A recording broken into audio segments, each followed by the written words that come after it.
ఎవరి పేరు చివరనైతే ఏఎన్ అనే అక్షరాలతో మీ పేరు ఎండ్ అవుతుందో వారు అదృష్టవంతులే.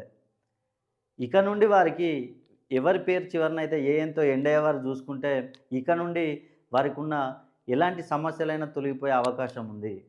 ముఖ్యంగా ఫైనాన్షియల్‌గా అప్పుల బాధతో బాధపడుతూ ఉన్నవారికి ఈ సంవత్సరం వారికి అద్భుతంగా ఉండబోతుంది. అదేవిధంగా విద్యా విషయంలో గనుక చదువు విషయంలో చూసుకుంటే వీరికి ముందంజలో ఉండే అవకాశం ఉంది. చదువు విషయంలో వీరు గ్రూప్ 2, గ్రూప్ 4 అదేవిధంగా సివిల్స్ ప్రిపేర్ అవుతూ ఉంటారు. అలాంటి వారికి అభివృద్ధి అనేది జరుగుతుంది. అంటే వీరు చదువులో ఉన్నత శిఖరాలను అధిరోహించబోతున్నారు. అదేవిధంగా ఉద్యోగ విషయంలో చూసుకుంటే ఉద్యోగాల కోసం ప్రయత్నం చేసేవారికి ఉద్యోగాలు కూడా లభిస్తాయి.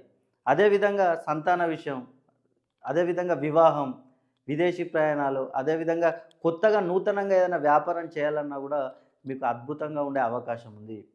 ఎవరి పేరులో అయితే ఏఎన్‌తో ఎండ్ అవుతుందో చరణ్, జగన్, అదేవిధంగా కిరణ్ ఇలా ఎండ్ అయ్యే వారికి మీ పేరు చివరన ఏఎన్‌తో ఎండ్ అయ్యి మీకేమైనా సమస్యలు ఉన్నట్లయితే మీ పేరులో ఒక్కసారి మీరు సంఖ్యాబలాన్ని చేంజ్ చేసుకున్నట్లయితే మీకున్న సమస్యలు మొత్తం తొలగిపోతాయి.